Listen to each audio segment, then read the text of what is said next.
ಓಂ ಶ್ರೀ ಗುರು ಬಸವಲಿಂಗಾಯ ನಮಃ. ಈ ದಿವಸ ನಮ್ಮ ನಾಡಿನ ಮಾಜಿ ಮುಖ್ಯಮಂತ್ರಿಗಳು, ದೇಶ ಕಂಡಂತಹ ಅಪ್ರತಿಮ ಸಜ್ಜನ ರಾಜಕಾರಣಿಗಳಾದಂಥ ಎಸ್.ಎಂ. ಕೃಷ್ಣನವರು ಲಿಂಗೈಕ್ಯರಾಗಿದ್ದಾರೆ. ಅವರು ಈ ನಾಡಿಗೆ ಕೊಟ್ಟಂತಹ ಕೊಡುಗೆಗಳು ಅಪಾರವಾದವು. ಇವತ್ತಿನ ದಿನಮಾನ ಕಾಲಗಳಲ್ಲಿ ಇಂತಹ ರಾಜಕಾರಣಿಗಳನ್ನು ನೋಡೋದು ಬಹಳ ಕಷ್ಟ. ಅವರ ನಡೆಯಾಗಲಿ, ಅವರ ನುಡಿಯಾಗಲಿ, ಅವರ ರಾಜಕೀಯ ಬದ್ಧತೆಯಾಗಲಿ ಈ ಸಮಾಜಕ್ಕೆ ಅಪೂರ್ವವಾದದ್ದು. ಇಂತಹ ಒಬ್ಬ ರಾಜಕಾರಣಿಯನ್ನು ನಾವು ಕಳೆದುಕೊಂಡಿರ್ತಕ್ಕಂಥ ನಾಡು ಇವತ್ತು ಬಹಳ ನೋವಿನಿಂದಿದೆ. ಇಂತಹ ಸಂದರ್ಭದಲ್ಲಿ ಅವರ ಲಿಂಗೈಕ್ಯರಾಗಿರ್ತಕ್ಕಂತಹ ಒಂದು ವಾರ್ತೆ ನಮ್ಮೆಲ್ಲರಿಗೂ ಸಹ ದುಃಖ ತಂದಿರತಕ್ಕಂಥ ವಿಷಯ. ಅವರ ಲಿಂಗೈಕ್ಯದ ಸುದ್ದಿ ನನಗಂತೂ ಬಹಳ ನೋವನ್ನು ತಂದಿದೆ.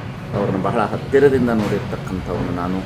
ಹಾಗಾಗಿ ಅವರ ಒಂದು ಆತ್ಮಕ್ಕೆ ಪರಮಾತ್ಮ ಶಾಂತಿಯನ್ನು ನೀಡಲಿ ಅಂತ ಹೇಳಿ ಈ ಮೂಲಕ ನಾನು ದೇವರಲ್ಲಿ ಪ್ರಾರ್ಥಿಸುತ್ತೇನೆ. ಸರ್ವರಿಗೂ ಶರಣು ಶರಣಾರ್ಥಿ.